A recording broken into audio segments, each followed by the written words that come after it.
இன்றைக்கி ஞாயிற்றுக்கிழமைன்றனால அக்கா ஊரில் பொங்கல் திருவிழாவாம். ஏதோ வெண்பொங்கல் வச்சு சேவல் கோழி அறுத்து சாமி கும்பிடுவாங்களாம். சரி நம்மளும் இது வரைக்கும் போனதில்லையே போவோம்னு சொல்லிட்டு நான் தனு கவி 3 பேரும் காலையிலே கிளம்பி போயிட்டேங்க. அப்புறம் பார்த்திங்கன்னா ஒரு கல்யாண ஃபங்க்ஷன் ஒன்று. சரி நான் மட்டும் போயிட்டு அக்கா வீட்டில் பசங்களை விட்டுட்டு அட்டன் பண்ணிட்டு வந்துட்டேன். அதான் பார்த்திங்கன்னா மாமா வீட்டிலேருந்து எங்கள் அத்தை அண்ணிலேருந்து எல்லோரும் அம்மா எல்லாருமே வந்திருந்தாங்க அக்கா வீட்டுக்கு. சரி டைம் ஆயிடுச்சு, நான் வீட்டுக்கு போகணும்ப்பா, பொழுதாயிருச்சு, சீக்கிரம் பொங்கல் வை ஆரம்பின்னு சொன்னோடனே அக்காவும் பொங்கல் வைக்க ஆரம்பிச்சிட்டா. பொங்கல் வச்சு முடிச்சதுக்கப்புறம் பார்த்திங்கன்னா சேவலும் அறுத்தாச்சு. அம்மா சீக்கிரம் சமைங்கம்மா, டைம் ஆச்சுமா, வீட்டுக்கு போகணுமான்னு சொன்னேன். அம்மாவும் அவசர அவசரமாக கோழியை வெட்டி அவசரமாக குழம்பு வைக்க ஆரம்பிச்சிட்டாங்க.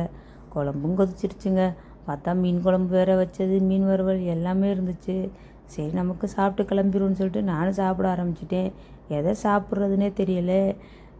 ரத்த பொரியல் இருக்குது, மீன் வறுவல் இருக்குது, மீன் குழம்பு இருக்குது, நாட்டுக்கோழி குழம்பு இருக்குது.